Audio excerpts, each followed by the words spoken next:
A Super Bowl champion. The Green Bay Packers have won the Super Bowl.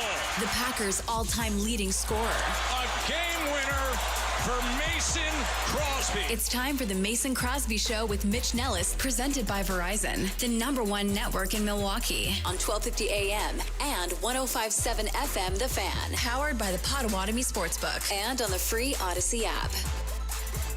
It is the Mason Crosby Show, live from the 1250 AM, 105.7 FM The Fan studios, powered by the Potawatomi Sportsbook. Mason Crosby Show, presented by Verizon, the official 5G network of the Green Bay Packers. Tommy Wortz in for Mitch Thunder Nellis. Don't worry, Thunder at the Fair coming up again today, 11 to 2. But for the time being, it'll be myself and the Packers' all-time leading scorer, Mason Crosby, here for the next 2 hours. Mace, how we doing? Hey, I'm doing good. I'm here on a Wednesday, so just crushing life.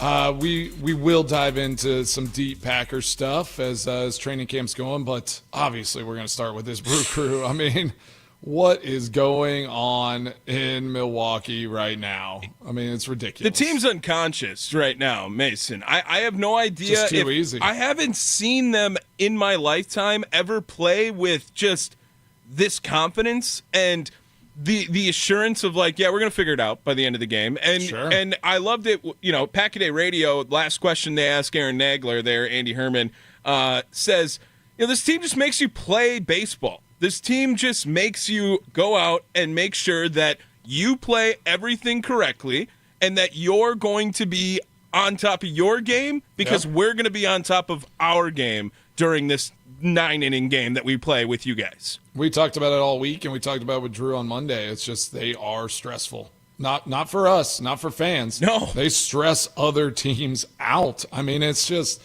so impressive, from top to bottom. You got a old Grizzly, old manager and Pat Murphy just kind of like, saying, he's saying, I don't know, what's Colin's first name? Like Right. those types of things. Like, so good. Just keeping those guys. And as players, they love that. They're just like, this guy's just, kind of crushing us. They're probably giving each other a hard time. Like, it feels like a full team of just, it kind of takes you back a little bit to high school sports, to college, where it's just like these are guys out there playing for each other, playing for this organization, and trying to do something really special. And, I do have that question because I was thinking it just before we came on, and I'm like, I wonder what, group or is there a contingent of fans, Brewers fans, that believe they're just like so nervous that they're so hot right now that this is going to fizzle out. Offense is going to get cold again, get cold. Pitchers can't sustain what they're doing, all of that. Like, there has to be a group of fans out there that are just thinking, this is too good to be true right now. Yeah, his first name, Isaac, by the way. Right back up the middle, a base hit. That'll score 2. Yelich scores standing, another big hit for Isaac Collins. Yeah, and you say that now where it's like, is this team just playing too well right now? Are they peaking too early? This is the wrong time to be hot? I would say that, Mason, if they didn't have like their best team out on the field right now. I mean, they're missing Churio. Sal Frelick's been in and out. Right. Hoskins hasn't been playing. Whether or not you think he's better at first base or not. I looked at that lineup yesterday, and I'm like, wait, who are these? There were a couple names in there that I'm like, I'm pretty sure that guy hasn't played all year. Right, yes. They went out there with the lefty lineup, and they throw Caleb Durbin at the start of it, right, which he hasn't bat lead off all season long. Danny Jansen was in there. Yeah, Danny Jansen. I'm like, come on, Danny. This is what the Brewers have done now, and it's another comment that we've heard now. It might just be the deepest 26-man roster we've ever seen right now. Whoever comes in, it is plug and play, and the Brewers just take care of business night in and night out because the pitching staff, and yesterday, that doesn't get enough love either. Nick Mears getting out of his 6th inning, I believe it was, when the bases were loaded too, just coming back. Nick Mears is another guy who, before he got to the Brewers, he had a 6 ERA for his career. It's another guy that you come to Milwaukee, and for some reason, it just works. And the only thing I can point to, Mason, and I don't know how much of a big deal it is when it gets to the pro level, is culture. Because Oh, yeah. Right now, that's what it is. Pat Murphy, he keeps saying no one knows these guys' names, and then he forgets their names in his press conferences as a joke, right? Yeah, it's just exactly. Something because to establish. It's like, didn't Drew say that, Pat Murphy will introduce himself? Or you said that. That was me, No, yeah. you said that. Yeah, he you makes said, you introduce he yourself. makes sure that he knows. So, he's just going to, he's saying these things, keeping it light. And I talked about that. Having fun. The culture. You get to play a kid's game and make a ton of money. So, don't lose sight of that, right? Go out there, enjoy this thing. This pitching staff, and, I love golf. So it's I just think they come to Milwaukee as well. So many great golf courses, all of that. They're just I get to pitch every couple games. I'm just doing my thing. I can go out and play some golf at some of the best courses in the country on a regular basis. I mean, what's better than Milwaukee and Wisconsin in the summer? I mean, that's they're just living life to the fullest. I do want to talk about, too, I just saw the two guys that got brought up to the Timber Rattlers. Yeah, yes. I mean, what a day. Those guys are going to be ballers. A triple. And is it Jesus Made? Made, yep. Yeah, he had a triple, and then Luis Pena. Luis Pena had a home run. Yeah. I mean, those guys just look the part, too. Their bats are so smooth. Yeah, it's the Mason Crosby Show, talking a little bit of Brewers baseball here in the first segment. If you want to join the show, 414-677-1250, the Nicolay Law Fan Talk and Text line. And you brought up Made and Pena, and I have, we go through our Building a Winner feature presented by Ironworkers Local 8 on the leadoff show each and every day. So I'm really invested in the minor leagues right now for the Milwaukee Brewers. I love and that. I really think that, from a non-biased opinion, they have 6 guys in the top 100. They will at 5 soon when Mizorowski graduates from prospect status. But they probably have the deepest farm in baseball, and their top 2 prospects you just see get moved up in Jesus Made and Luis Pena. Luis Pena was batting second yesterday in the first inning of the game against Peoria. His first at-bat at single A, high A that is, he takes it yard. And this is not a guy who has a lot of pop, but he's just got such a consistent swing. And we talked about it with Drew. We think that, the Brewers at least think that, he thrives off competition, and to have him being compared to Jesus Made, it really rises him up to match that level and maybe exceed it too.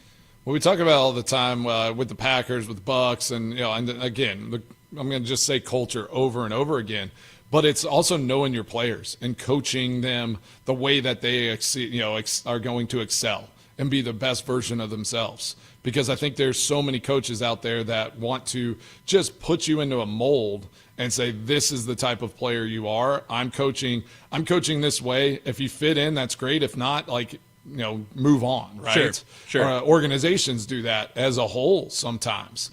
But I believe, and it's probably all the pro sports in Wisconsin do a better job than most of saying, this is a guy that we really feel good about. We like what all the different things and the skill set they have, and we are going to coach that out of them. We're going to get the best out of these players, and they want that for these guys. So it's fun to watch. It's special.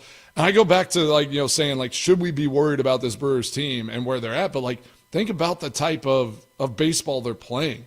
If they were hitting home runs and that's how they relied on winning games, is big bats and making sure that they got 2 or 3 home runs a game, and it's all right, that's the only way we're going to win games, then I'd have a little more concern, right? Sure. That can go cold a lot faster.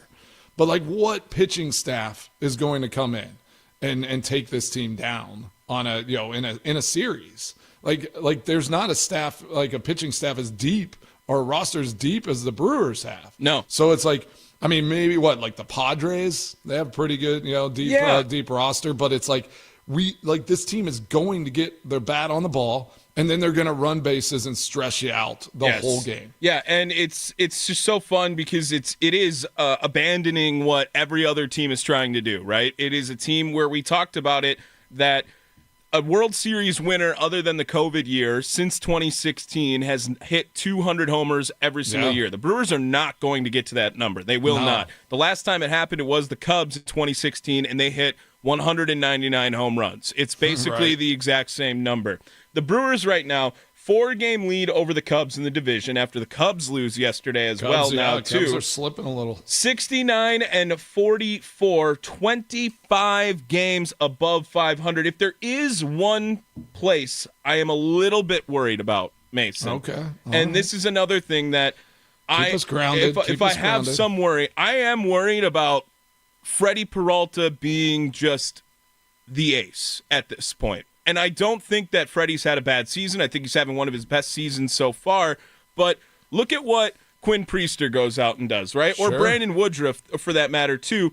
It's just that they're way more controlled, and they're way more likely to get guys out in so many different ways, whereas Freddie seems to rely a lot on the strikeout, which is fun, exciting, and it's good. It's important, too, as a starting pitcher, but it really makes his pitch counts go way up. And he's only pitched into the seventh inning. A lot of innings. Only pitched into the 7th inning twice all season. He has not made it past the 6th inning more than those 2 times. And one of them was the second start of the season where he went 8 against Kansas City when the Brewers won.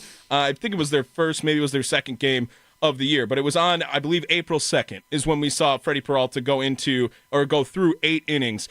In the postseason, I know that a lot of guys have a quicker leash on a lot of pitching because they want matchups and they want to make sure that they're getting through it 1 inning at a time at that point. But Freddie Peralta, who I've tried to give him the ace label all season because I do believe he will start game 1 of a postseason series for this Milwaukee Brewers team. I'm getting more and more nervous about that as the season goes on, though. Yeah, I mean, I guess, nervous, but I mean, he goes out and, gives up 1 run in 5 innings. Yeah. And it's like with how this team is built, I think he still has the stuff. But yes, if you're looking at this team, not even 3/4, 2/3, whatever it is, they're through this season, I would say, Quinn Priester probably should be on the mound starting that first game, which is wild to say, right? Right. Whenever you have Peralta, you have Quintana, you have Woodruff out there, but you get Woodruff he gets going throughout the season. I don't know. I mean, I think you can throw any of these guys right now, any of our starters for this Brewers team, out there in game 1 in a postseason game, and feel pretty confident that you're going to get 5 solid innings plus if you need it, and they're not going to give up, they're not going to give up 5-6 runs. No. It's going to be one of those where it's all right, get us going, and then we're going to grind, and we're going to find this. What I like about this team right now, too, is they're scoring in bunches and innings. Yes. These last 2 series, I mean, they've had 4-run innings, 5-run innings. They are just finding it, and think of how that steps on a team's throat. Right. It's just oh my gosh, you just hit us with 4. Now we're behind the 8 ball. We're stretching. We're trying to figure things out. I really also, people start to worry now because I think that there is one guy on this team that scares Brewers fans also more than anyone else, and he came up big again yesterday. Here on pitch 12, and Vaughn, a base hit to left. 1 run's in. Yelich trying to score. The throw from Profar is late. Andrew Vaughn. Yeah, what an at-bat right here from Andrew Vaughn. Andrew Vaughn, I think, scares a lot of people too, right? Because just how is this happening? How is this happening? Yeah. Right. It is the equivalent to Jeremy Lin in New York, it feels like. It is a Linsanity run. They are unvaunted right now because he has been on fire for the last month. And I think now he's up to an 11-game hitting streak with the team with that hit yesterday. He's leading MLB in runs batted in since he's been called up on July 7th. But, that's July 7th. That's a month now. It's a really, really good month. And we've seen people on this team when the Brewers were struggling in the beginning part of the year. Rhys Hoskins had a really good month and a half, right? Sure. And then he went cold after that. Andrew Vaughn is a guy who was given up on already. He doesn't have really a better stretch of his career in Major League Baseball than he's had with the Brewers right now. Yeah. And there is a guy at least that does put some fear into a pitcher right now, where maybe a lot of these guys should, but as far as the power game goes, Andrew Vaughn has the most raw power on this team, and it is important to have someone who can come up with a big hit like that on your team, and Andrew Vaughn for the time being has been. But we haven't seen it happen for longer than this stretch with the Brewers, and I think everyone's waiting for this Cinderella run to clock midnight.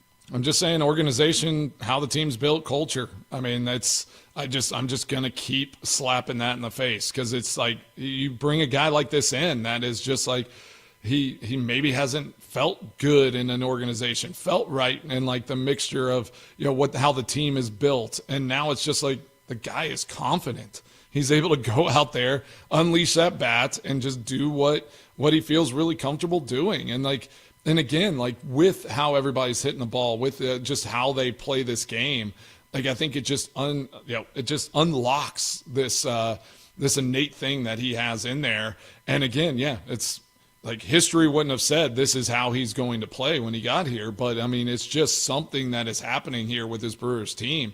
So there's like a little uncertainty if he can sustain this type of hitting, which it'd be unreal if he could. Right, yeah. But it's like, what is just a couple, maybe an early August slump or mid-August slump? Like, I think we'd all be okay with it. Like, he is going to be a guy that is going to step up, and we're going to need him to step up whenever this comes crunch time in the postseason. It's the Mason Crosby Show. Tommy Wortz in for Mitch Thunder Nellis here, talking Brewers baseball now. The best record in baseball still, 4 games up on the Chicago Cubs.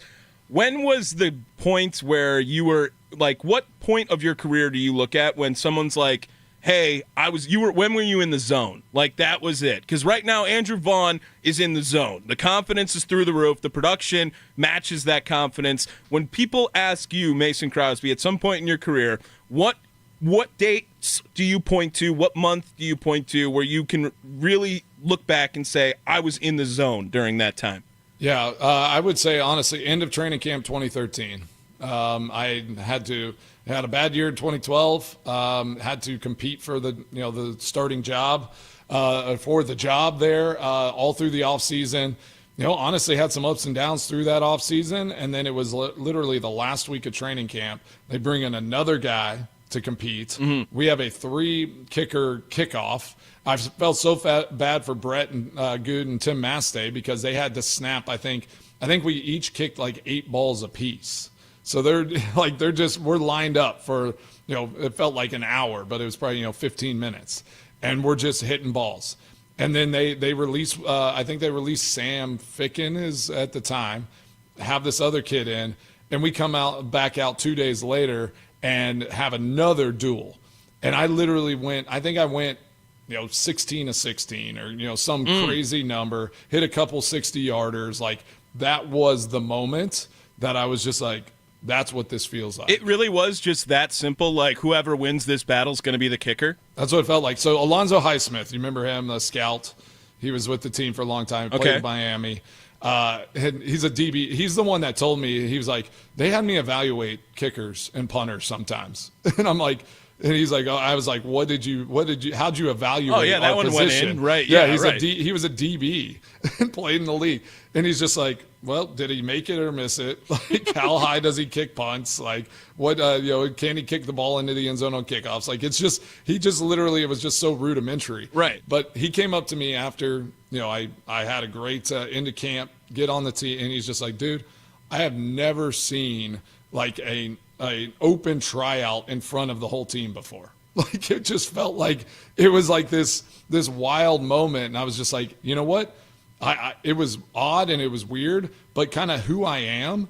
And who knows if that's how Vaughn, how these guys make up, how they're made. When my back was against the wall and I knew they were testing me all like over and over again, that's when all that stuff came out, all that competitive fire, sure. Everything I needed. They needed to push me up against that wall so I would fight my way out. And I think sometimes that's just what guys need.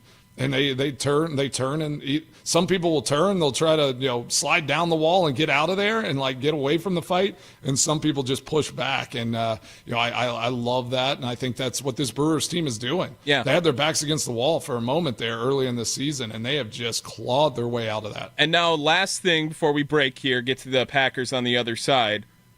How does a locker room feel when there's a guy like Andrew Vaughn who is totally in the zone, locked in, ready to go to every single day, shows up, but there is a vocal culture leader like a guy, Reese Hoskins, who is hurt, expected to come back at some point, but it's now going to be a crowded first base because you have a guy between who is red hot and putting it in and day out versus a guy who's very important to the culture of the team.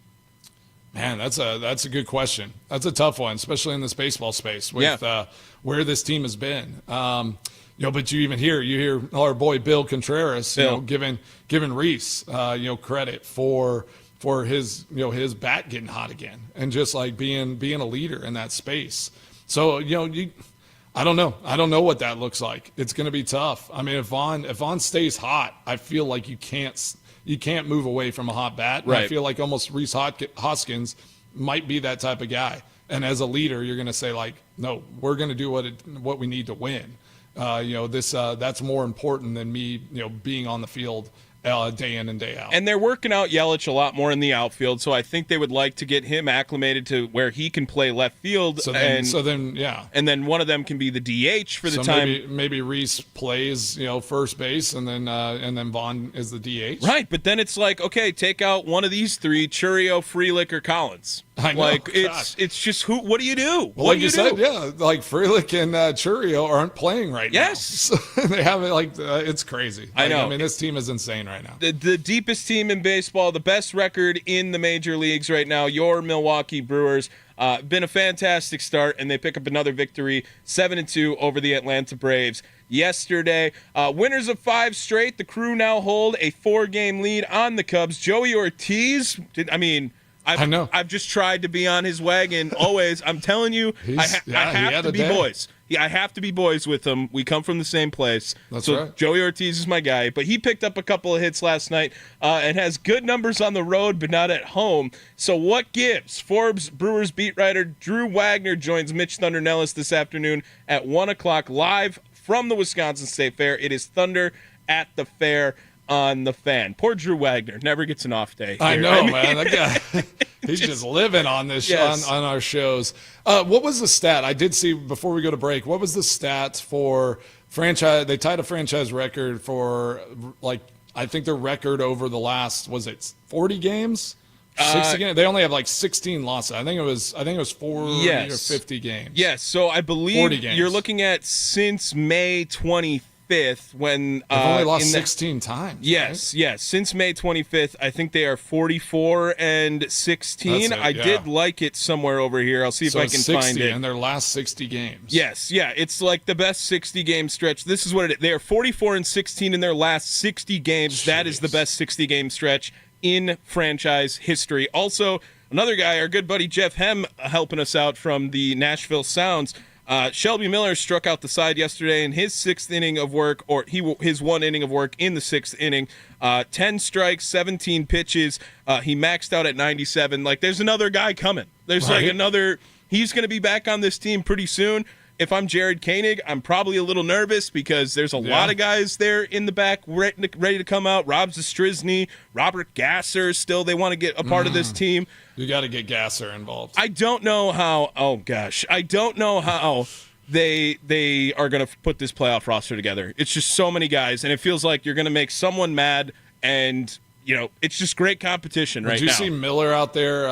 Where did he go? He went to the Padres. Is that right? Mason Miller. Yes. Mason Miller throwing 103.5. They got hit a home run. Yeah, hardest pitch ever. Hardest ever. Yeah, Lourdes Gurriel. 103.5. Yeah. Holy cow. I know. Well, yeah, it's like, give me a couple warm-up throws. I can get there. Well, right. I mean, I'd take a 102, not taking yard all day. 102 is like that meatball for sure. Yeah. Let's get to talking about Matt LaFleur's presser and some other news within the Green Bay Packers. We had a poll yesterday that went out that was close. It was a tight race. It was a tight race. Tommy, I had to prove you wrong on that one. We have beef, okay? We will get to it on the other side. It is the Mason Crosby Show live from the 1250 AM, 105.7 up in the Fan Studios. Powered by the Potawatomi Sportsbook, presented by Verizon.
What you talking about, Wortz? Welcome back to the Mason Crosby Show, live from the 1250 AM 105.7 FM The Fan studios, powered by the Potawatomi Sportsbook. Tommy Wortz in for Mitch Thunder Nellis today on the Mason Crosby Show.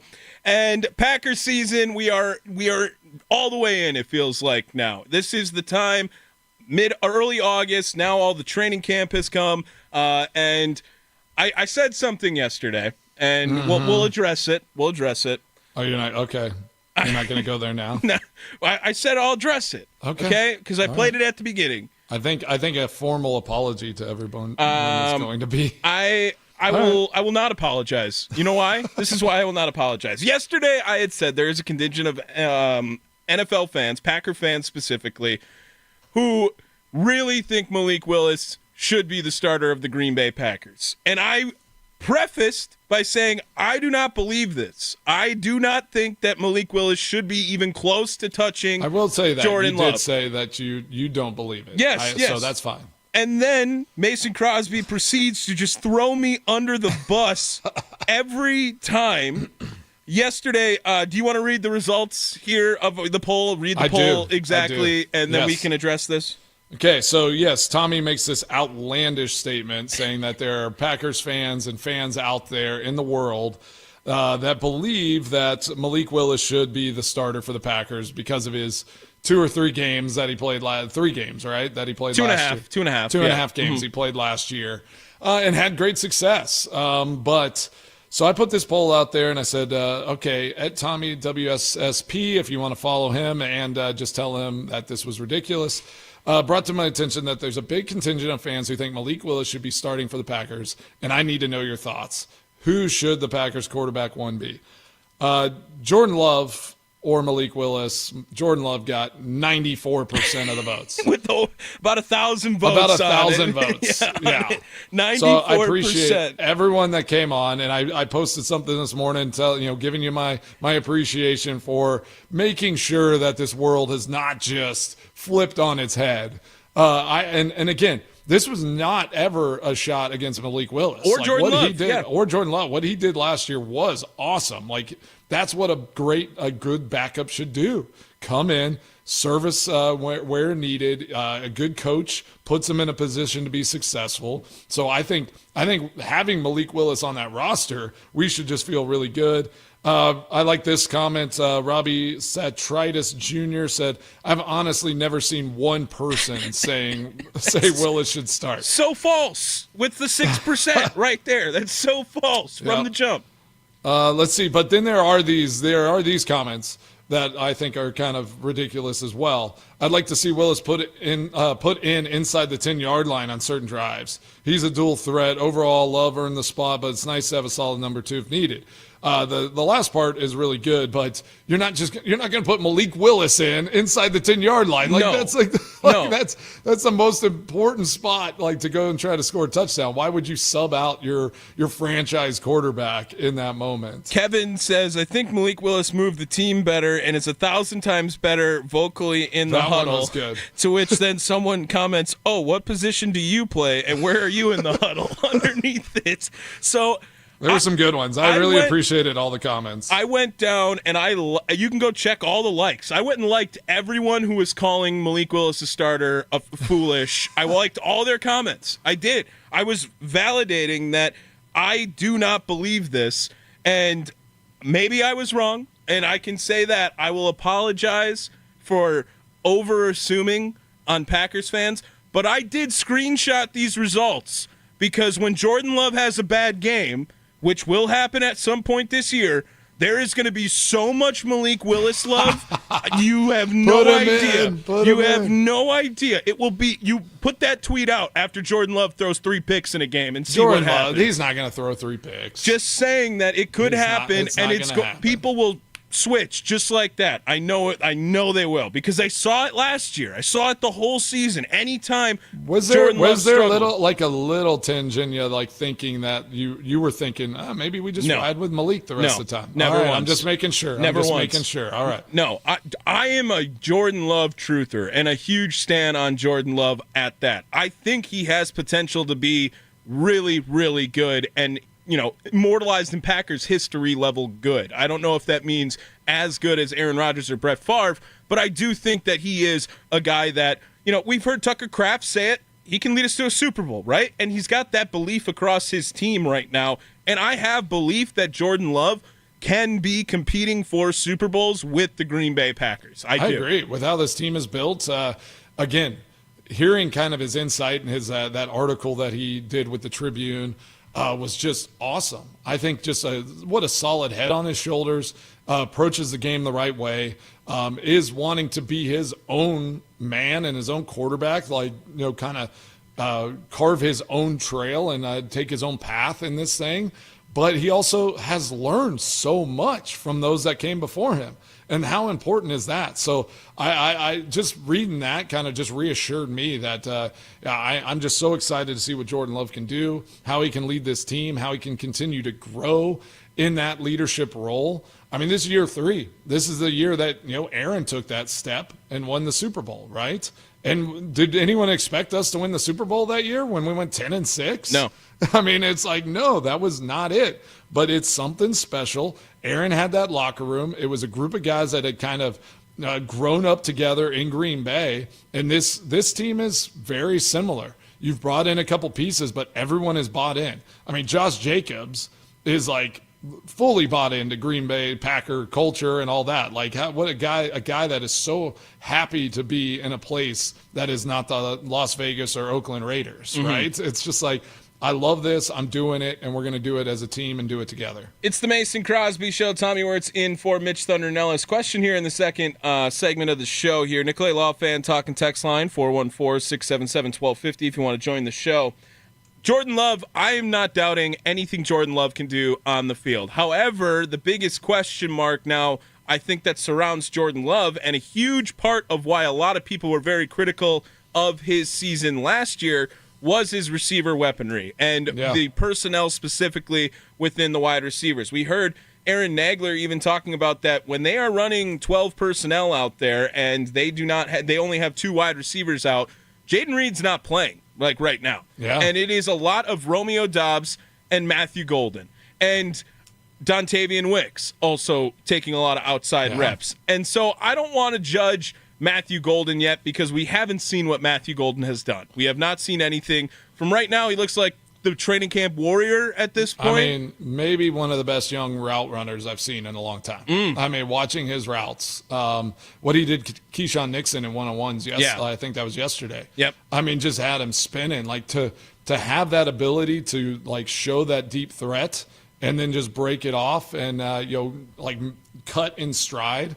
I mean, he had Keyshawn turned, which is, I mean, Keyshawn's going to start on this Packers defense. So, I mean, he's going up against the ones. He's going up against, really good corners and just lighting them up and just cutting them up, which is awesome. So, with that being said, if Matthew Golden we are expecting a lot from this year, who do you expect to have better stats at the end of the year, Romeo Doubs or Dontavian Wicks? That is the Nicolay Law fan talking text line 414-677-1250 question. Right now, yesterday when we were talking about breakout players, Dontavian Wicks was kind of the guy on offense that a lot of people were expecting. Is got just a lot more boomer bust potential, right? It feels like Romeo Doubs has a consistency to his game. And it's not a lot of surprises come from there. I'm riding with Romeo Doubs all day. As long as if he can stay healthy, he's gonna be that number 1 receiver. You think so? Yeah, number 1 receiver, not just better than Dontavian Wicks. Well, I just don't think you can put Golden there yet. I just don't think you're going to put Golden there. Why? So, But by the middle of the year, you don't think so? I mean, they're going to build plays and they're going to build out schemes for Golden to be the marquee guy, but he's got to prove it. He's got to earn that spot.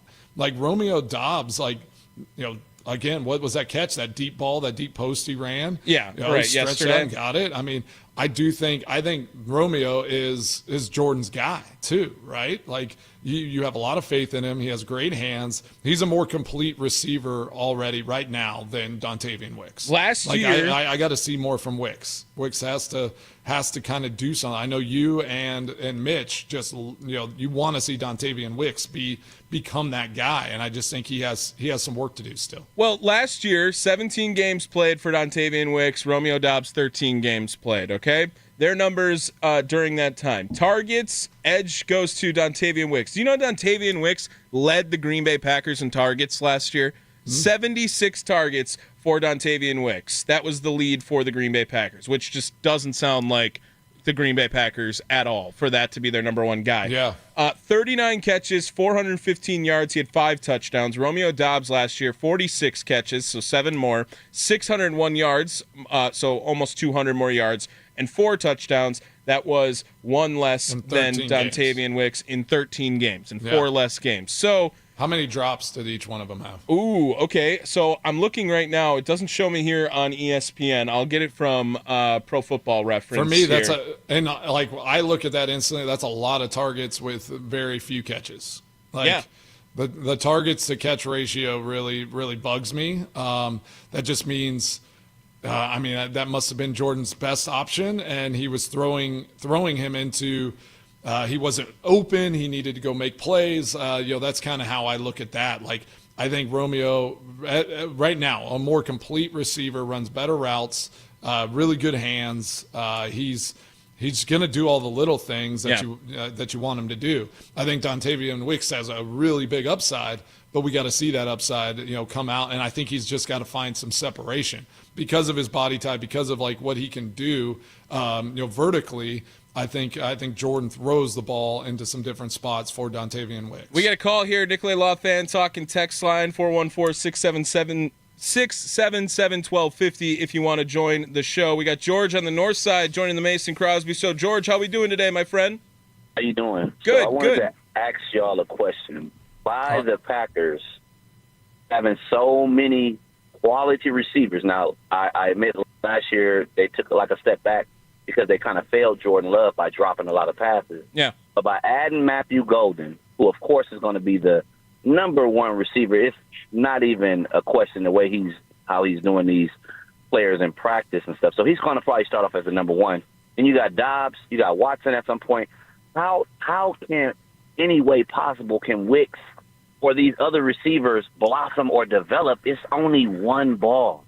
So unless the system that is created that they spread it out evenly so everybody can be able – because I'm looking like if I'm a player, how am I going to have a breakout year if I'm not getting the targets? Like it's when you got so many quality receivers, I'm trying to figure out like it's only one ball. How are they going to do that? That's what I'm asking you guys. And I'm going to just sit back and let you guys answer that question. All right, George, thanks for the call. Yeah, have a good one. Appreciate it, George. Yeah. Thanks. So that's a good point, too, right? There's only one ball, and it and sounds like I said yesterday, with LaFleur, and we talked about like, can he get more creative? Like, he doesn't throw out a lot of 3-4 wide receiver sets. Yeah. He likes having his tight ends in there. He likes running like a fly motion at times, and then they're going to run the ball. Try to run the ball really effectively. So you're going to see a lot of 12 personnel. You're going to see only a lot of 2 wide receiver sets. Jalen Reed maybe not being like one of the marquee guys right now in camp. Are they kind of hiding him, trying to get a trade for is Reed now a potential trade option? So what if I throw in Luke Musgrave in this equation, right? So what if we say Wicks, Dobbs, Luke Musgrave? Who has the best numbers at the end of the year then? Wait, of those 3? Yeah. Luke Musgrave at tight end?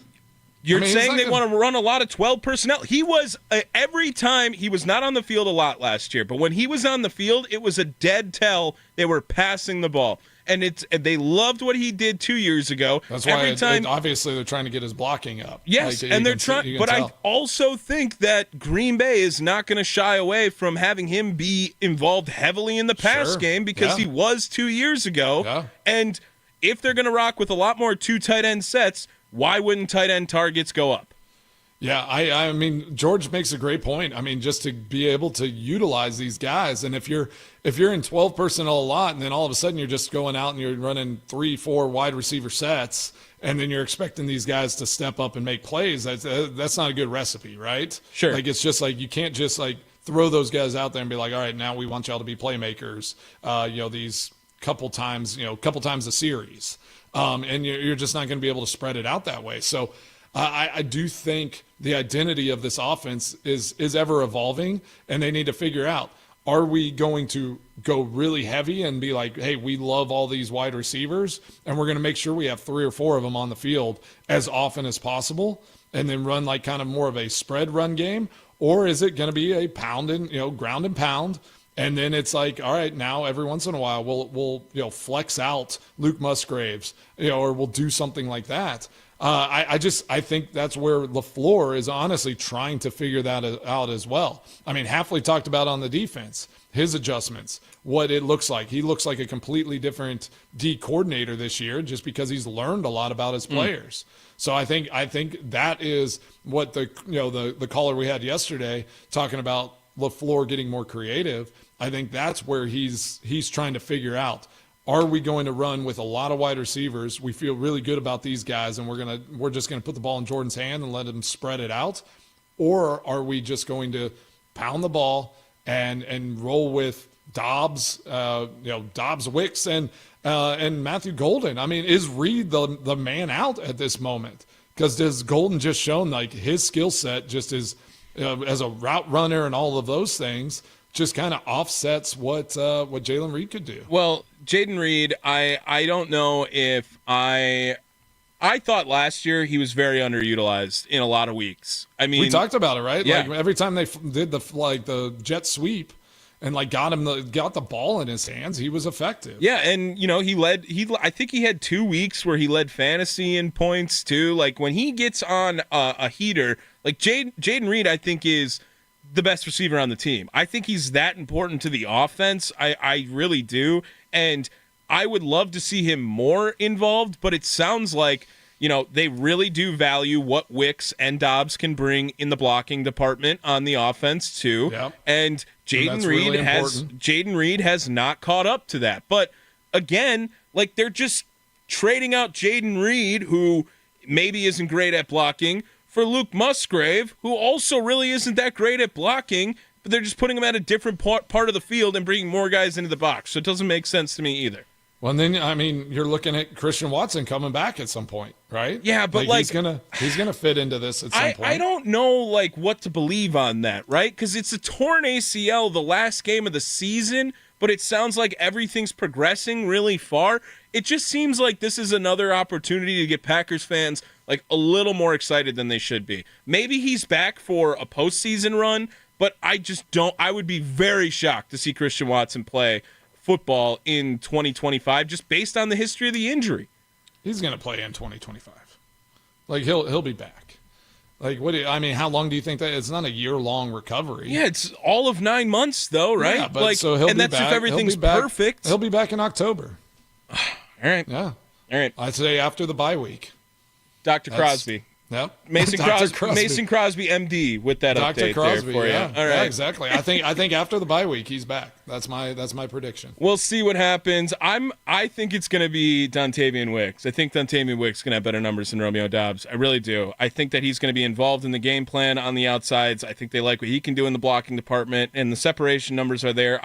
He actually might just be a guy I'll never give up on in my life. That's who I can see Dontavian Wicks be. Wicks? Yes, Gosh, really? I know. I really do have that excitement around him. We'll see what happens with it. Matt LaFleur spoke yesterday. We'll see what happens at some training camp. Some more NFL news that I thought was fun to cover here. We'll talk about it on the other side. We'll ask Mason Crosby how much he would partake in these NFL activities on the other side as well. It is the Mason Crosby Show. Tommy Wortz in for Mitch Thunder Nellis. Thunder at the Fair coming up at 11 o'clock local all day. Again today, 8 to 6, 10 hours here on The Fan. You can keep your dials on 105.7 or 1250 AM all day. Coming up on the other side, let's talk about the NFL some more, not just so much Green Bay Packers. It is the Mason Crosby Show, live from the 1250 AM, 105.7 FM The Fan studios, powered by the Potawatomi Sportsbook. Yeah, buddy.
It's the Mason Crosby Show. Tommy Wortz in for Mitch Thunder Nellis.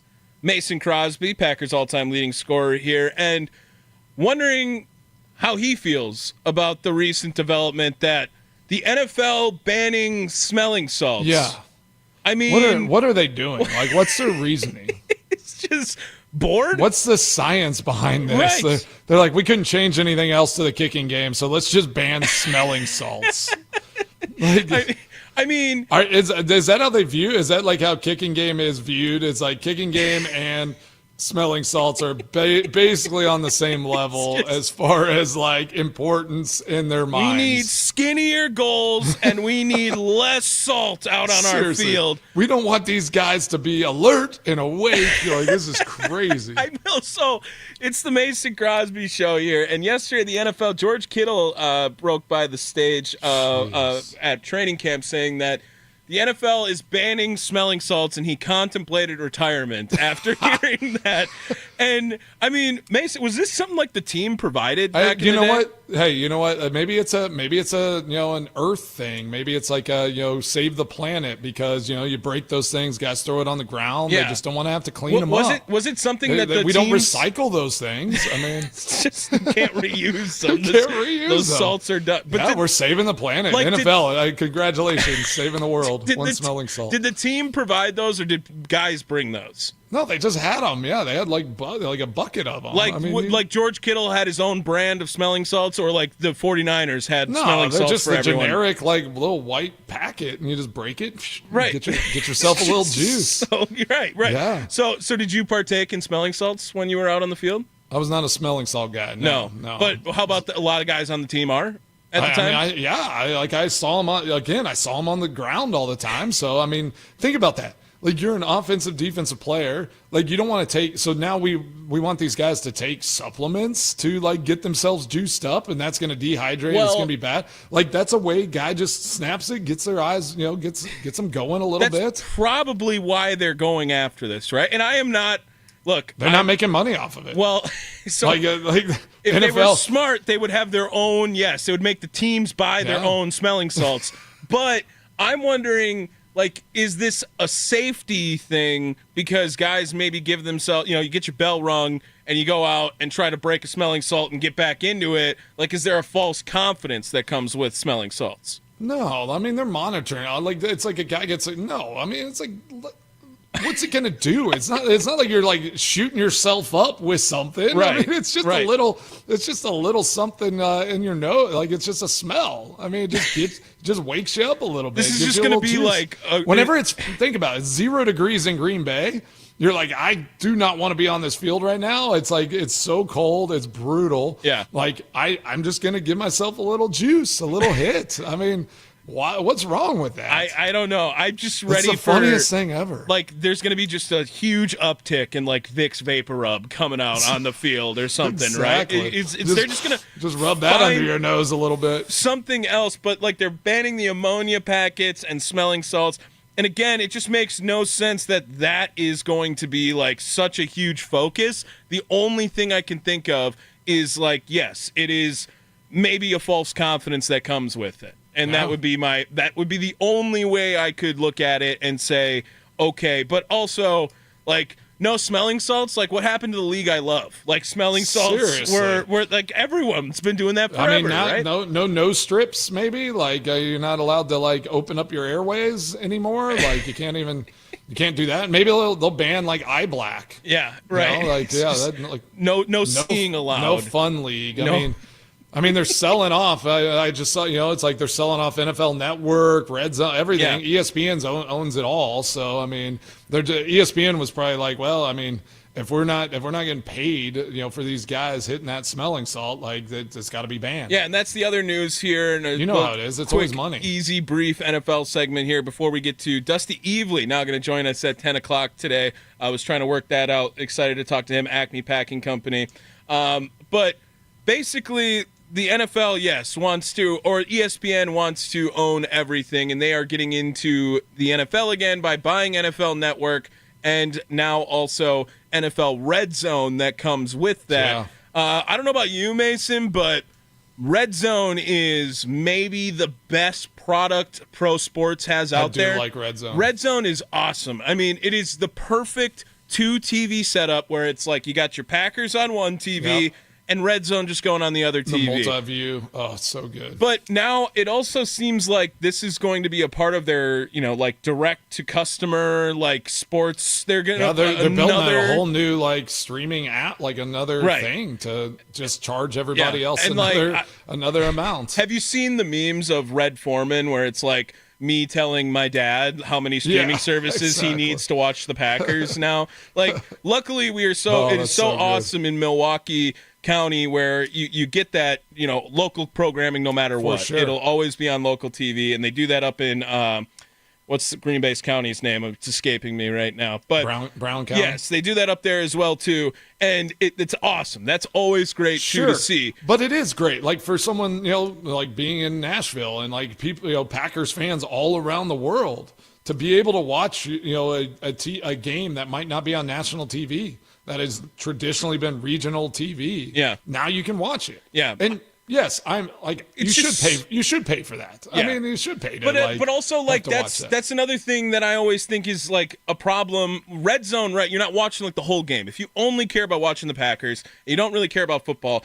I thought that was a real big miss by YouTube TV when they acquired the game day package, where they sell the game day package for I think it's like $600-$700 now to miss. You don't miss any games. But you should have like identified teams. Is that what you? $200 you get to watch every Packers game all year. Exactly. Like, I just want to watch Packers games. And you know what? I don't know how they could maybe judge that and give. I don't know if the revenue would go back to just the YouTube because TV. that's the revenue share, so they have to do it across the whole thing. But it would just be so convenient if they offered that for every team. And then they would probably make a boatload of money off of that. I mean, why would anyone? Because then they'd probably have to deem it local revenue, and then they wouldn't share that across. And then you'd have teams like Jacksonville and some of these teams that nobody would subscribe to those to that game day for those. Do you know how many people it is estimated have the NFL Sunday ticket?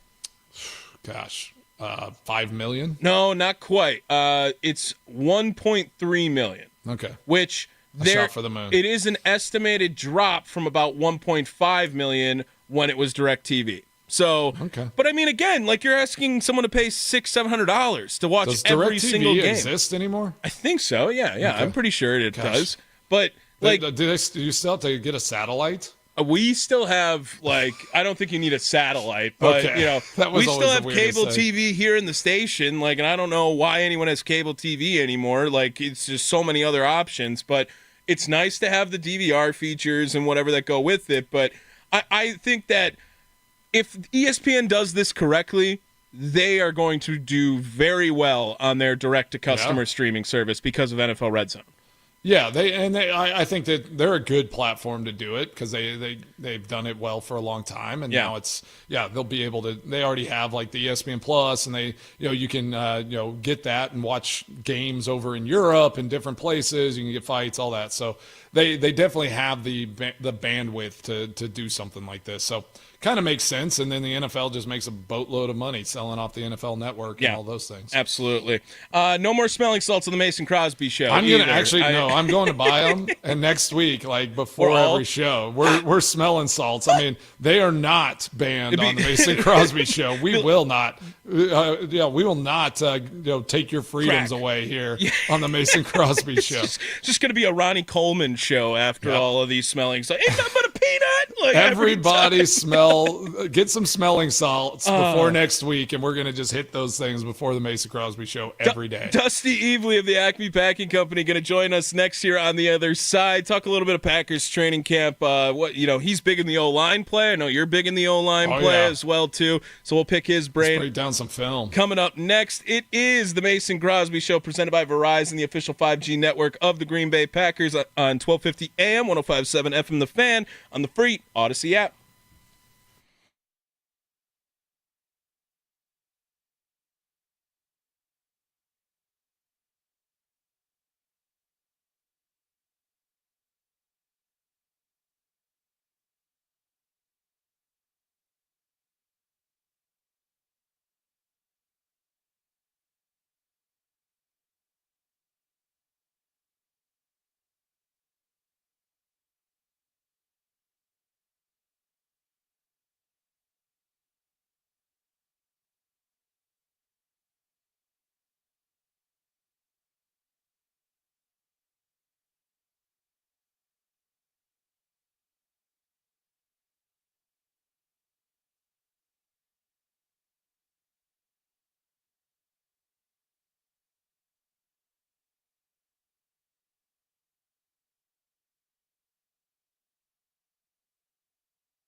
Welcome back. Hour number 2 of the Mason Crosby Show. Thunder at the Fair coming up at 11 today. Drew Wagner's going to join him at 1 o'clock. Keep talking about our Milwaukee Brewers. You need some salts over there, dude? I do. Yeah. Give me those sniffing salts. I am going. Wake it up. I'm telling you now, like, I will. We can call me, like, Smelling Salt Tommy. I'll start ripping them before on air every day. Tommy sniffs. Tommy sniffs. That sounds way worse. I don't like that one as much. Tommy snorts. I like Kmart model better than that one as Kmart well. Tommy. Kmart model Tommy was a great one. Joining the show now, friend of the station, Acme Packing Company. Follow him on Twitter at Dusty Evely. It is Dusty Evely joining the show, who I believe was my first guest when I was on for Pack-A-Day Radio. It was like really the first guy that I was able to have a legit conversation with about the Green Bay Packers that wasn't an employee here on The Fan. And he's joining us now here on the Mason Crosby Show. Dusty, how we doing today, my friend? Brother, I am doing great. It is not 95 degrees outside. We got Packers football things we're talking about. I'm living life, man. How you guys doing? That's right. That's right. Good day. I'm glad you could join us. Appreciate you jumping on. I'm ready to break down some film with you. Ready to break this thing down. I talk about the O-line, D-line probably more than I should, but that's kind of where these things go, right? The backbone of this team is always in those trenches. So let's start there, and then we'll kind of move out from that.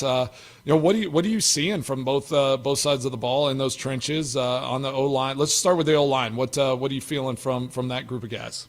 Yeah, I mean, for as much as a lot of those guys feel pretty entrenched, there is still some question marks there. I mean, Walker with the injury and everything being the big one. I think the Packers hope Morgan kind of takes over that job. It'd be nice if he did.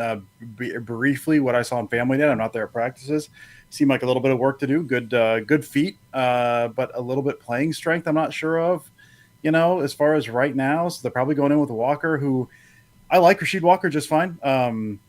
I think you're looking to improve that guy. I mean, I think pass game he's fine. I think pass game is pretty good. Run game, I think there's quite a few limitations there. The interior, I'm super curious about. I mean, obviously out in the center, I'm really excited about. Left guard, I mean, we know Banks. He's got that injury, so we hope he's healthy. Right guard, I really liked Ryan last year, but my hope all offseason has been, ever since the draft, is, all right, man, let's get Anthony Belton in there. Let's get some big dudes. My dream for the offense is go power spread, go big dudes in the middle. We can pull, we can move with those guys. We can run a little more without the condensed formations. We can create movement with 5 or 6. And I think Belton, again, like, I don't know that he holds at guard. I don't love his feet. I don't know that he holds a tackle, I guess. I don't love his feet at tackle. But as a guard, he can move and he can blow people up. And so if you're looking to pull a dude, and they love pulling those guards, centers too. I mean, Jenkins can pull. So I mean, and then Tom, Tom's got an injury, but you figure he's going to be healthy for the starter, hopefully. So I mean, for me, my hope has been you get beef in the middle with the Aaron Banks signing, and then if Belton can win right guard, which I don't think is there right now, would be amazing. As it stands now, I still think there's question marks. I like Ryan at right guard. I think you can do fine with that, but he had trouble generating movement in the run game last year. So if you can upgrade those positions, I think you're really, really good. But right now, I feel like, as it stands, I feel like good, not great unit, but with a couple changes, I'm really excited about the potential of it, but I don't know if it's there just yet. Yeah, do you think with Stinovich there as the offensive coordinator, former offensive lineman in his own right, do you think he has some of that influence into LaFleur's offense of let's run more 12 personnel. Let's give this O-line a little help at times with those tight ends, kind of go into a bigger formation.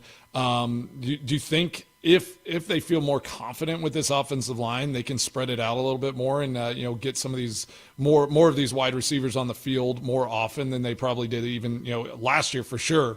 They were in that 12 personnel quite a bit. Yeah, they were. I think they were like 37% of the time or something. I think they were in 12, if I'm not mistaken. They led the league, I think, the previous year using less than that. But the league as a whole was going more 12. So, I mean, I was just looking at the roster, man. And from a roster perspective, I think it makes way more sense for them to do that, to win out of 11 with those, again, the big guys up front, Tucker Kraft, I know, has Tucker Kraft's amazing, but there's times like he's not like this huge lockdown move blocker just yet. I think he's getting there. But if you can create that movement there, I mean, you look at the receiving core, they don't like putting Jaden Reed, probably the most dynamic receiver right now, in 12. They won't do it. I think in family night they showed they don't really do it either. Now you got Matthew Golden, who is slightly bigger but roughly the same guy. And I mean, to be clear on Reed, I think he's a fine blocker for his size. Like, he knows my thing. I don't know where you guys sit, Mason. You probably got a little more insight into this than I do. My thing on wide receivers has always been, if you know where you're supposed to be and you can get in the way and move slowly, I don't care. That's perfectly fine for the most part. You're not creating movement. But you've got two guys now in Golden and Reed who I think can do that, but they're not going to be your get down, that insert blocker in line, crack down on a guy like Wicks is that guy, but that's it. So from a personnel perspective, Musgrave, I like Musgrave if you're looking at those two tight end sets, but Musgrave, like, I don't know if you're getting a whole lot more movement out of the run game with him than you would if you're, subbing Dontavian Wicks in. I like Fitzpatrick in that role, but you're probably limited use there. So just from a personnel perspective, from the second they took Matthew Golden, that was in Green Bay, from the second they took Matthew Golden, it's like, this seems like a team that goes 11, maybe a little more than we thought. And I don't know if that makes sense for them to do for where the league is at right now. But if you can create that movement without having to add a second tight end to the mix, I think with where these guys are, with where this grouping is, I think that for me, that makes the most sense. That's where I've been all offseason on that. Yeah, I think what you're saying makes a ton of sense. We got Dusty Evely from Acme Packing Company on the Mason Crosby Show. I think some of it has to do with some of the rules as well, right? Because, you used to could spread a guy out and you'd have a tight end flexed or somebody flexed and they could crack down inside and do some different things. Now with some of the rules and some of the restrictions on blocking, it just makes sense to have, bigger guys like leading that run game, or just at least in positions to block from the inside out, just with some of those restrictions as well. So let's move to the defensive front there. What have you seen from camp, and kind of what are some of your hopes for some progression with players? We've talked, Lucas Van Ness always comes up, with kind of him needing to, take that next step. But what have you seen here in camp? Yeah, I mean, it sounds like Van Ness is maybe taking that next step. I'm still kind of a little hesitant on that. I want to be able to see it, but he's entering year 3. I mean, physical freak. We hadn't seen a whole lot of counters from him over the past 2 years. So if he can get a little more clear pass rush plan, I know he was dealing with a thumb injury last year, but that's still like there's no inside move there. So I don't know. A thumb doesn't really help you with an inside move. So I hope he takes a step. I mean, my thing, and this was just, I really like TJ Slayton. I think he was limited in a skill set, but what he gave you, they didn't really have.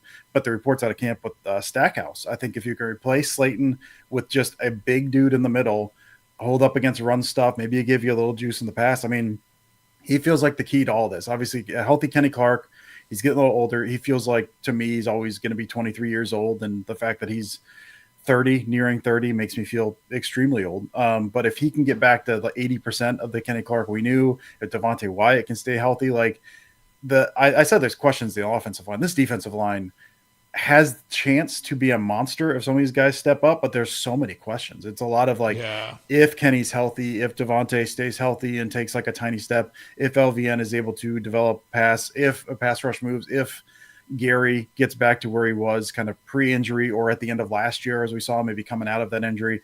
If Stackhouse is good, if any of the secondary rushers, whether that's Sorrell or Oliver, who we haven't even seen yet, is able to give them like some pass rush stuff. I'm confident in Hafley, what we saw the back half of last year with a lot of that sim pressure stuff, that he can generate, with 4 just coming from odd angles where you're dropping different guys into zones and all that stuff. I'm confident that he can do that.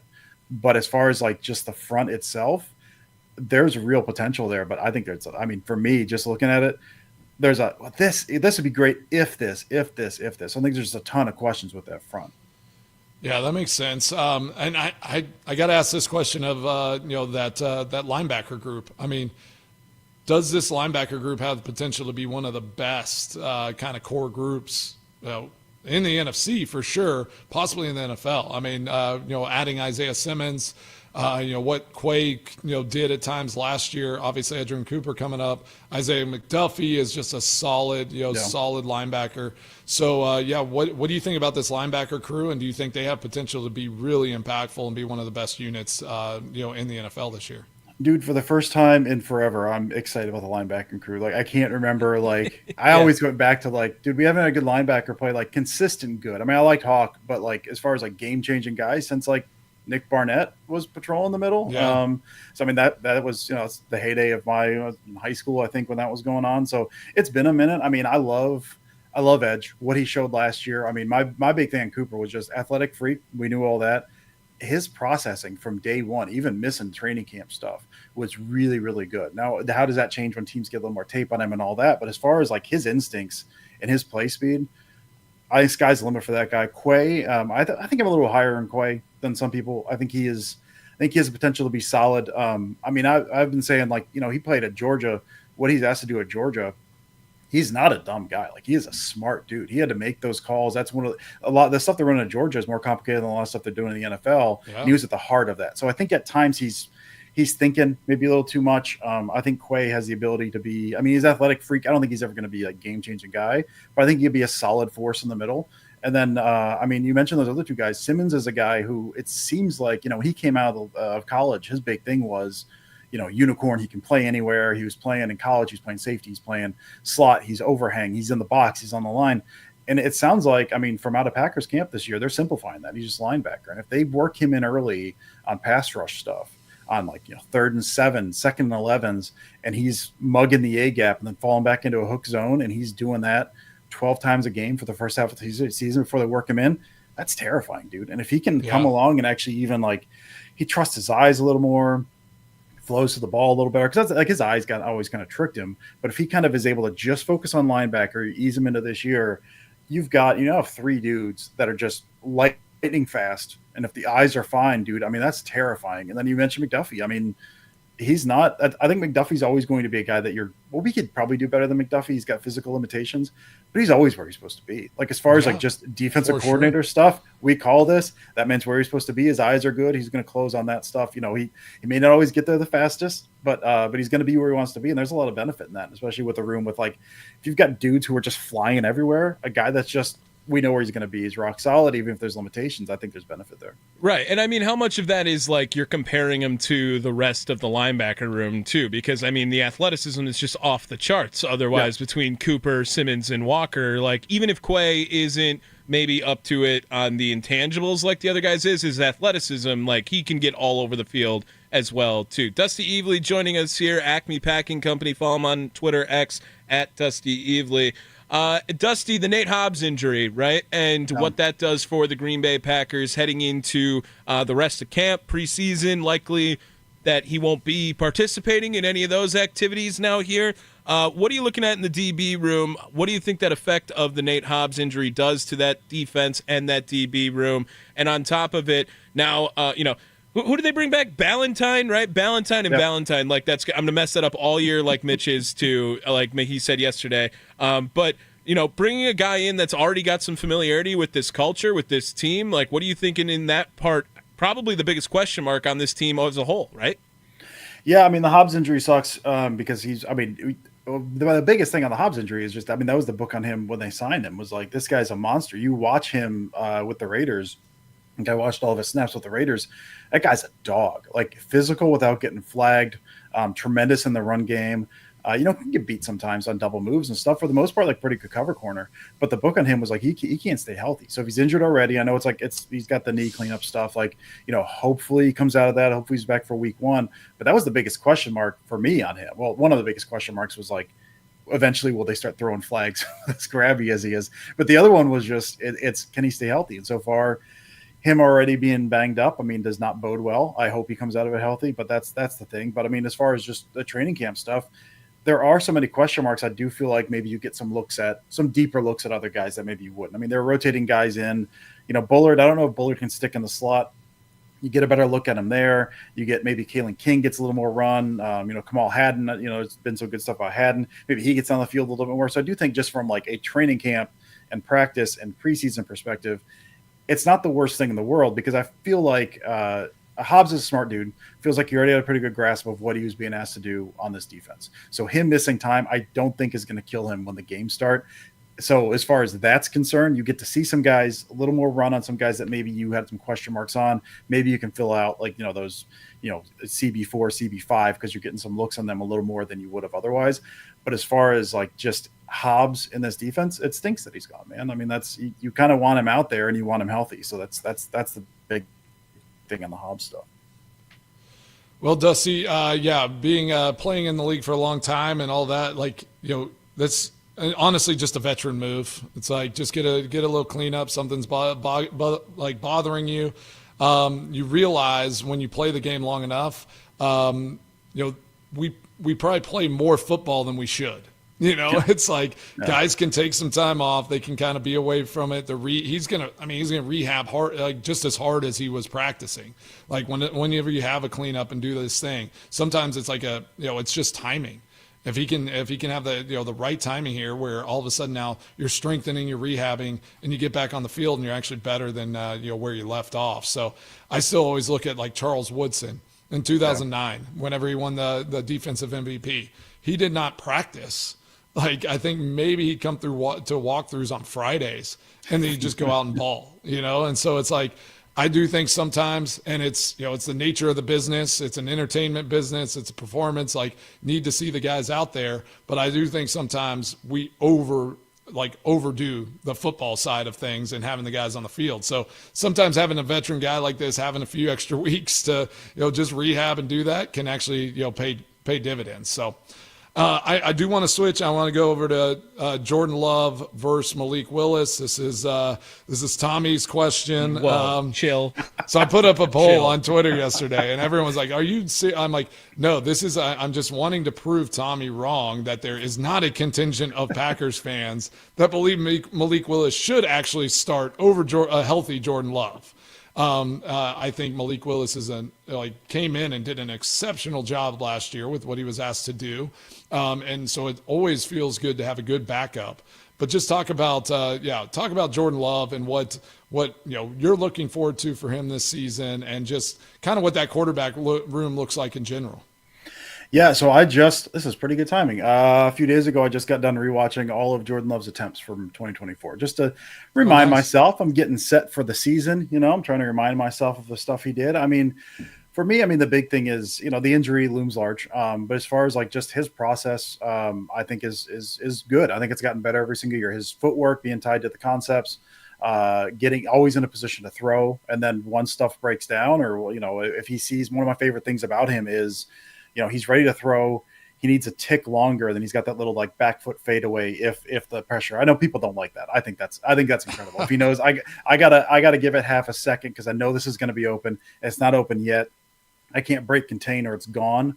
But I want this throw. He'll take that. I think so. I think his. There's a couple times, he'll misread something, couple errant throws, he'll have those. I think the accuracy, I think, is always going to be an issue, but not nearly as big as I thought it was going to be when he was at Utah State. Like, I just think he'll miss a couple occasionally, and that's whatever. That'll happen sometimes. For the most part, his eyes are good. He had the interception against the Texans. Kind of that, I think that two-man stick look, they just didn't look off the slot guy and threw that pick there. I think it was tipped and then picked. You'll have a couple of those moments. For the most part, like, eyes are good, process is good, love his footwork. The big thing out of him, I know I'm not the only one to say it, he needs to use his legs a little more. I'd love to see him use his legs. And again, I think he did that his first year as starter. This past year, he just clearly wasn't healthy. Even the Willis stuff was awesome. And they broke out all that spinner package running stuff, which was incredible. And then Love gets out there. I was watching week 5. I had a play from week 5 I was watching yesterday. When he came back in week 4, he wasn't right. Week 5, I can't remember who they're playing now. He went to, they were running the spinner package stuff. Like, he can't spin. He was just he'd do one fake and then he'd go on the drop back. Like, he couldn't even do that stuff, let alone run. And by the end of the season, he kind of got back to that. We saw the big run in during family night. So I do think, I know he's been asked about it. I know he's talked about it. That's the biggest thing. And one of my biggest critiques of Love has been what he needs to know. And Rodgers was tremendous at this. When a play's done, when do I give up on this play? I was going to say that exactly. Yeah. Like you're saying that like back foot throw, he just stays on it longer than Aaron did, right? Yeah. Aaron literally had, it was like, all right, this is the play. And then the secondary play was where he would either break contain or, get outside the pocket. And then all of the receivers knew, all right, these are our secondary routes. Yeah. And we're all going to a spot and like give Aaron an option. And I think that's Jordan Love's tendency, right? Is that back foot, he's staying on a route a little too long. And then it's like, all right, I can try to get it there. So it just, he needs to have a little quicker, get out of that, get off that route a little faster than what he has in the past. But even then, like he'll break sometimes, and Aaron knew I can run and get 7 yards, or I can dump this out of bounds and throw it. Love he'll still have that. I can throw this across the middle of the field, 30 yards down the field and complete this. So there's the scrambling, there's a second reaction. There's also just knowing when to dump the ball. Right. I mean, we had wasn't it last year with the Rams interception, right? Where it's just like the worst throw we've ever seen, right? But he's got a little Favre in him. Yeah. Yeah. He's got a little bit of the combo of Aaron and Favre where it's like he's going to take a few more chances than Aaron definitely was willing to take. 100%. Yeah. And I like Willis. I mean, to your point, to finish that up, I really like Willis as a backup. Just to make this clear, he should not be the starter over Jordan Love. I think his footwork got way better from where he was in preseason. Just to make this clear to Tommy, who wants to. Tommy wants to. Thank you, Dusty. Thank you for making this clear to Tommy. The comment was there are fans who believe this truly, which Dusty, you're on Twitter enough. I've heard from people. Yeah, there is a lot. And yesterday, I mean, Mason Crosby must be followed by everyone in Jordan Love's heritage and lineage along the way. I just have all Jordan Love supporters on my Twitter feed. It was 94-6 with over 1,000 votes on it. And I screenshotted it, Dusty, because Jordan's going to have one bad game and Twitter's going to blow up for Malik Willis this year. You know it's going to happen. Oh, I mean, listen. Yeah, no, I've seen it. Those people are insane. Like, I don't know what else to say. I mean, I think Willis is better than I thought he was going to be. He got better from like when he was signed to when he had to play. Like, I do think they coached him up, and that was great. Under no circumstances should Malik Willis be starting over Love. Well, he's gonna lead them to a 35-10 win against the Jets this weekend, and everybody's gonna be it's gonna be all over. It's gonna be all over. Let's put it out that tweet next week Tuesday and see what happens. Let's put it out next week. Yeah, it's the Malik Willis. It's his time. It's his time. Right.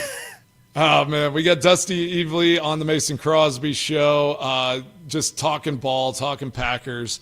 Let's talk. I got to talk special teams a little bit. Let's talk about. Well, yeah, we'll go special teams before we go receivers. We'll go back. Yeah. No, shut up. I hate defense. It's so dumb. It's teams. We got the teams. Everybody on the team has to play some form of special teams, except maybe the quarterbacks. Every once in a while, a quarterback has to hold on a field goal or something, but. Yeah, what are you seeing from the returners? Obviously McManus, having a good camp. Waylon, booming the ball. But let's talk about the returners specifically and who you see stepping up there. Has McCole Hardman, shown anything? Is he looking to make this team, or kind of where are you feeling there? I mean, it seems like they've been trying some stuff out. I know Golden's been back there for punt returns. Reed's been back there. I think McCole Hardman's best path is at returner. But I don't know if they're like that locked in on him that they're like he's got the job, or if they're not really sure they're trying to find another spot for him, because it seems like he's not been taking quite as many returns as I would have thought. Okay. I do think, I mean, if you look at the wide receiver room, I was looking at that yesterday. Someone asked me, like, you got to keep 6 wide receivers, start opening roster. Who are you taking? And I think I took Hardman over Heath. That was like my last spot was Hardman over Heath. And that was just because, I mean, some of that power spread stuff I was talking earlier where blocking maybe is less of a concern for wide receivers anymore, running guys off. And in that sense, you want speed and not necessarily blocking. But I think that's a tough call. If he's not winning that punt return job, I don't know if there's a spot for him. The kick return job, I think you get different guys for the kick return job. I think my favorite report out of camp was they had Tucker Kraft taking some kick returns, which was shades of Najee Davenport when they Najee Davenport taking kick return, just a big dude getting up to speed before you can hit him. I love that idea. Not Tucker Kraft necessarily, but just a bigger dude. But it seems like they're trying stuff out. I personally, I've never really loved taking one of your huge skill position guys for punt return. I know there's not a ton of injuries there. We're just opening guys up. Kick returns a little more so, but they usually don't do that too much. But like last year when they had Nixon doing it. By that time, Nixon was like cornerback 1. You're like, Yeah. I don't know if we need to open up this risk here. So I think a backup running back would be a great option with kind of how the new kickoff rules are. It's going to be kind of a scrum. It's going to be a little bit, messy in there. Just let them find a crease, try to get it out past the 30, 35-yard line.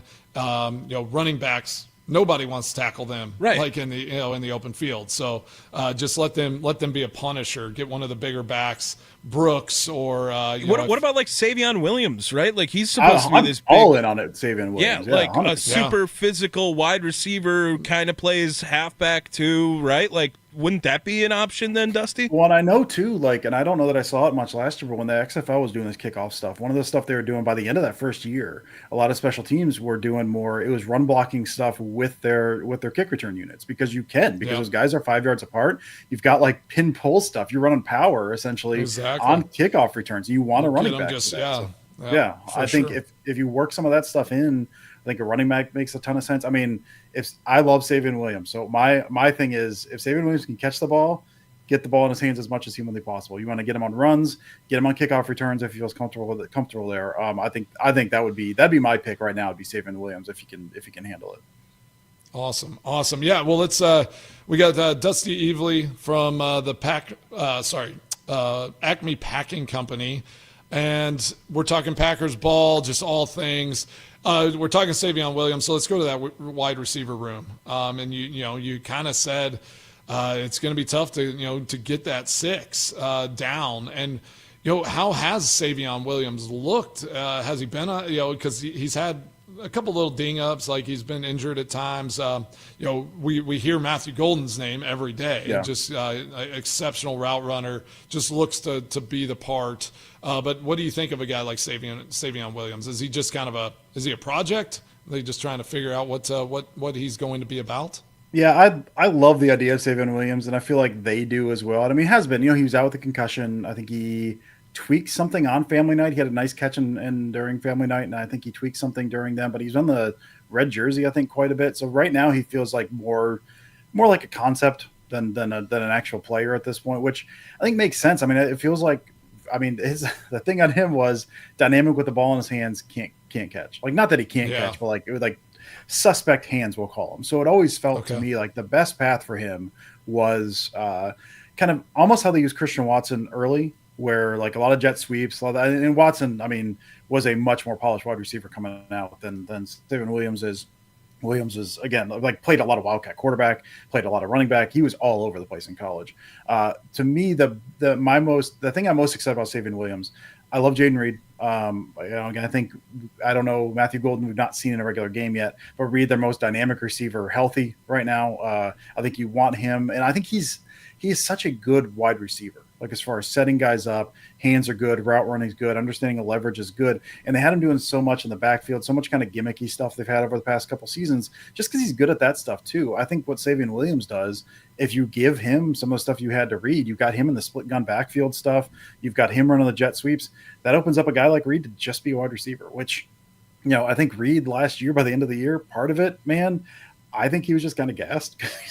You got him running 1,000 jet sweeps. You got him running orbit motions. You got him running stuff out of the backfield. Like, he was running a bunch on not route. So if all a guy like Savion Williams does is, listen, dude, we're going to give you 10, 12, 15 snaps a game. You're running jet sweeps. You're split gun backfield. You're running orbit motion. We get the ball in your hands one time, and the rest of the time it's eye candy stuff, and it just opens up Jaden Reed to be an actual real wide receiver 100% of the time. I think that's a huge win. So in my mind, that's the usage for Williams this year. I don't know if that's what they're going to do, but that's what makes the most sense. I think from when they drafted him, I was like, this seems like the guy that you can use to open up other guys to do the things that they're good at. Awesome. Dusty Evely joining us on the Mason Crosby Show. If there's anything you want to plug before we let you go, just where everyone can check you out and keep following your stuff, because you obviously dive deep into the film and you're well versed in what's going on up there in Green Bay. So give your plug before we go to break. Yeah, thanks, man. Acme Packing Company is where you can find my stuff. I've got a piece up now on kind of doing some concept reviews from last year, and so I looked at Packers' use of the middle read dagger concept, their most used passing concept, and their most explosive one. So I looked at that. Got one coming out hopefully soon on the usage of mesh. And then I just mentioned I went through all of Love's attempts, so I'm going through trying to put together top 20 throws of the season, and then kind of Nice. break down the concept, what he's trying to do, all of that stuff. So I think I've got 50 right now. I'm trying to whittle down. I'm grouping those. So hopefully that'll be out in the next couple of days. Twitter and Blue Sky, just at Dusty Evely. Guys, thanks for having me. Tommy, I've met you. This is amazing. Thank you for having me on. Mason, I've never met you. Huge fan. Thank you. So it was great to talk to you, man. This is great. Awesome. Dusty, you were great. Really appreciate it. And we'll have you on again sometime. Have a great one. Thanks, guys. Appreciate it. There he is, Dusty Evely, Acme Packing Company, friend of the station, and just overall ball knower, if you didn't know, right He there. knows ball. So I love it. Mason's extra point's going to come up a segment early here because never can he work a full day on a Wednesday. He has to leave a little bit early at least. And then we'll wrap it up with me and Mitch Thunder Nellis over at the Wisconsin State Fair for another segment here. But extra points, are you ready? Are you prepped for it being one segment early I'm ready. today? Yeah, I'm going to ask you for a public apology. Okay, it's the Mason Crosby Show, 1250 AM, 105.7 FM The Fan, presented by Verizon, the official 5G network of the Green Bay Packers.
What's on Mason Crosby's mind today? It's time for Extra Points, powered by the Potawatomi Sportsbook on the Mason Crosby Show with Mitch Nellis on 1250 AM and 105.7 FM The Fan. What's up? What a great day. Human Wednesday. We had Human Tuesday, so this was definitely more of a ball talk day. It was awesome getting Dusty Evely to jump on at that 10 o'clock hour. Tommy gave me a hard time because I just kept talking. Like I loved how he broke down ball, and he obviously does the research and does the work, and it's just refreshing to kind of get into the weeds of all the things that he was talking about. We are kind of, we've been going back and forth. This Romeo Doubs, Dontavian Wicks, like who are these starting wide receivers going to be for this Green Bay Packers team? Are any of them on the trade block? Obviously, Jaden Reed and Matthew Golden have similar skill sets. Like I don't know. Like it's going to be fascinating to see what offense personnel they put out on the field. So we are so excited coming up on the first preseason game against the Jets. I will not be there. Yeah, I'm not going to be there, but I will be watching, and I'm excited to kind of just see. I love when football season starts rolling. Get to see these guys get out there. Some of these young guys get opportunities to go play in a real game. They get to be there in Lambeau Field, getting their first experience. A lot of them, and we'll get to see Malik Willis. So that leads me to my final final thought here is. Tommy, we've talked about it a few times, and so if Malik Willis, goes and balls out in preseason, all of that, you're not changing your mind, right? You think Jordan Love should be the quarterback of the Green Bay Packers? I have never said at all that Malik Willis should not be the backup quarterback to Jordan Love. Okay, all right. Will you ask Mitch? Whenever y'all cross talk here, yeah. Because I gotta feel I could see Mitch thinking, being unsure and maybe being on the Malik Willis I don't think train. so. I don't think so. No, and I will say this: I don't want to hear anything from fans about Malik Willis all season long after that poll yesterday. After it yesterday, right? Never. I promise you. I have the receipts now. So if you are doubting anything Jordan Love does next year and you are calling for Malik Willis, you are not safe on Twitter this year. You are not safe. Just want to put that out there for everyone. Yeah. It's a big enough sample size. Yes. 1,000, over 1,000 votes. Over 10,000 people, kind of tuned in. 94-6, Jordan Love over Malik Willis. And that's what it should be. It's funny that we even have to have this conversation because it's like Jordan Love is the quarterback of the Green Bay Packers. Yes. But I just felt like we needed to make sure the world was spinning the right way and that Packers fans are ready for what this season's going to be because it's Jordan Love's world. We're living in it. He's going to carry this team to wherever they go. Like whatever Jordan Love does, this team will go with him. Like, and I think that's how it should be. I mean, it's a quarterback league. I was watching, so Nolan had his fantasy football draft last night with all his buddies. Way too early. It was early. I know, right? And again, so I kept telling Nolan, I was like, take Terry McLaurin. Like, what are you doing? Like, he is going to be playing football somewhere this year, probably for the Washington Commanders. Like, you should take him. I think he was still available in the fifth round. Mm-hmm. I'm like, take Terry McLaurin. Like, what are you doing? And he's like, I'll take him next. And somebody else took him. I'm like, well, you clearly have an awful team and you don't know what you're doing. It's just not enough kickers. He got Jamar Chase. He got Josh Allen. I mean, he's got a pretty good squad. Okay. He's got Denver's defense. I think he got Fairbairn Any at Packers? Kicker. He got Matthew Golden. Okay. He got a former Packer, A.J. Dillon, late. All right. Just in case, Saquon, something happens. Yeah. He went heavy on, like, the rookie wide receivers. So, Travis Hunter, Matthew Golden, and McMillan. Yeah. Okay. So, a lot of upside on his squad. Like, if those guys step up, which is good. Yeah. What if those guys just start balling out? Absolutely. Travis Hunter's going to play ball this year. He's going to get it. He done. was listed as their starter on offense, second string corner as well too. So it sounds. Did you see him changing uniform in middle of practice? Was he changing? He was changing from the colors to the whites. Like it was pretty cool He's just to see a that. baller. Where are you heading off to, Mace? I'm heading up. I'm coming to Milwaukee actually. So I'm flying in. That old Southwest jet is coming up to Milwaukee. And you got an assigned seat now? Not yet. They haven't started assigning yet. No. Bags aren't flying free I'll get anymore, a little though. extra leg room though. Yeah, little extra leg room for find some sure. leg room. They said like I guess the front of the plane. Like I never knew that actually some of the seats in the front of the plane have extra leg room. I always just try to take off to the exit row if it's available. I mean. Have you ever been in the first class exit row seat? It's like it's the one that doesn't have a seat in front of it. No, I'm sorry. Usually the best Are seat. you like C48? My plebeian self. C48. Usually like the bathroom in the back. That's where I'm next to always on planes. The shrimp cocktail doesn't make it all the way out to where I sit on planes. Well, have a safe flight. I won't keep you much longer. I know you want to get out of here a little bit, and I'll chop it up with Mitch Nellis to wrap us up here on the other side. Tell Mitch, hey, and don't worry though. I'll be back in the morning. We're going to be talking ball again at 9 o'clock tomorrow morning. So make sure you tune in, and I will be doing it from Green Bay, Wisconsin. Oh, okay. Find Mason. It's like the right. Where's Waldo? We're going to be in a big van. That's us going to see our family. Don't go knock on van doors because it could be a creeper, not me. All right. Well, you have a good rest of your day, Mason. We'll talk again tomorrow, all right? All right. Appreciate you, Tommy. It is the Mason Crosby Show. I'll wrap things up with Mitch Thunder Nellis on the other side, live from the 1250 AM, 105.7 FM The Fan Studios, powered by the Potawatomi Sportsbook.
It's the Mason Crosby Show. Tommy Wortz in for Mitch Nellis and Mason Crosby in this last segment here. But have no fear, returning to the Mason Crosby Show. Thunder at the Fair coming up today. It is Mitch Thunder Nellis. Mitch, how we doing, my friend? Yeah, boy. What is up, T-Dub?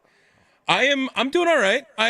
We've had a bunch of nicknames flying my way over the last 3 or 4 days now here.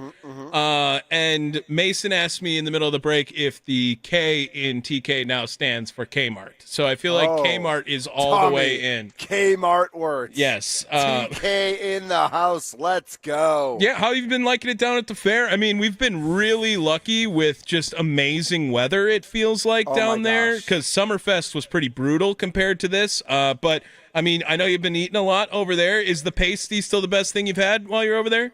It's really, really good. It's on the list. I don't know if it's the beef pasty from Sheboygan Pasties in the Wisconsin Product Pavilion was phenomenal. The Buffalo Rangoon wontons from Leff's were really good. That sounds so good. I did just have a cheeseburger, and I was thinking I feel like I shared this story once on the air, Tommy, that one year I went to Vegas with all my buddies, and every casino we went to, I went to the cafe and I got chicken tenders. And, it was before blogging was cool, so I didn't really blog it, but I sent emails to all my buddies, ranking all the chicken tenders and all that sort of stuff. Well, I just had a cheeseburger from the Bud Light Pavilion. And obviously, Major Goolsby's has a cheeseburger. The Bud Light Pavilion, by the way, is known for their old-fashioned flavored wings. Okay. So they've got 6 wings, and I want to try those, but I thought I didn't want to crush some wings just yet. So I had a cheeseburger. I kind of want to go to every stand at State Fair and just cheeseburger. Yeah. However they serve it, no fries, no, whatever comes on the cheeseburger, whatever they put on their base cheeseburger, and just have a cheeseburger and then do my rankings that way. I feel like that would be of entertainment value, if you will. Yeah, it seems like Left's been hooking it up a lot over there. A lot of friendly people at the fair. It's been a good time. Van and Jack have been doing a great job down there as well, helping out. For sure. Charlie as well, sticking around, hanging out for your show. And then, of course, every other show, it feels like, after that, too. What do you got coming up today on the Thunder at the Fair? People should know about today, Mitch.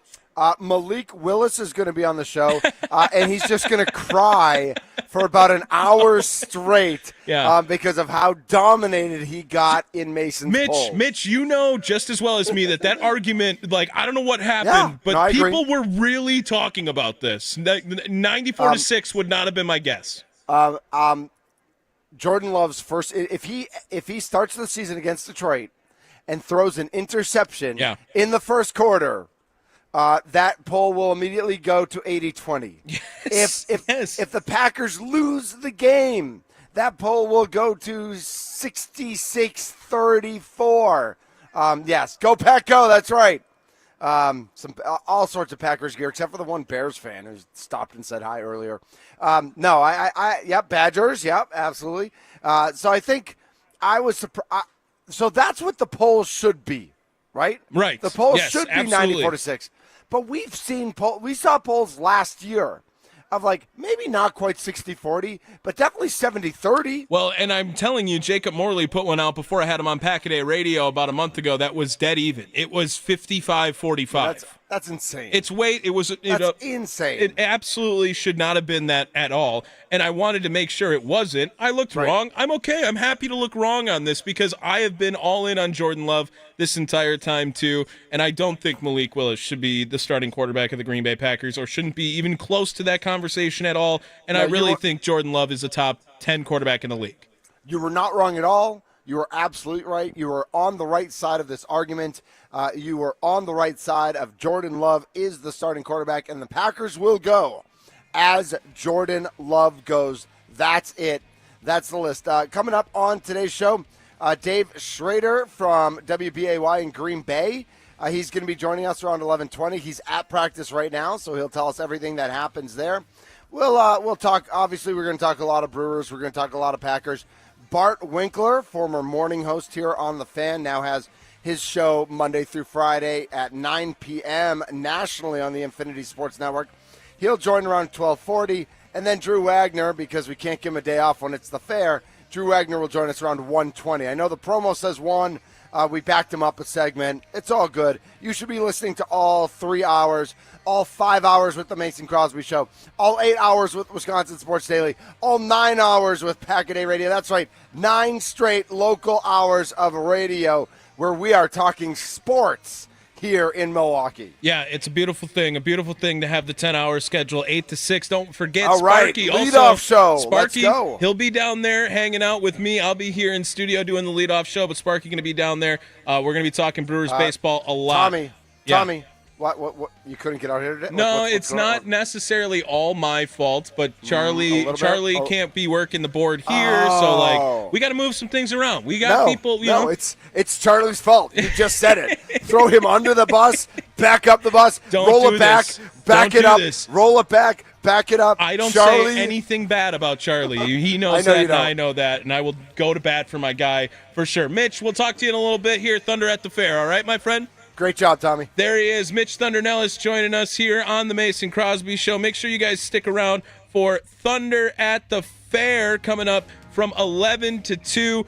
All local programming today until 6 p.m. It'll be Wisconsin Sports Daily, served up by Wendy's, coming up after Thunder at the Fair. That'll be from 2 to 5, and I'll be back on here for the leadoff show from 5 to 6. Live from the 1250 AM, 105.7 FM The Fan Studios, powered by the Potawatomi Sportsbook. It's the Mason Crosby Show, presented by Verizon. We'll see you tomorrow. I was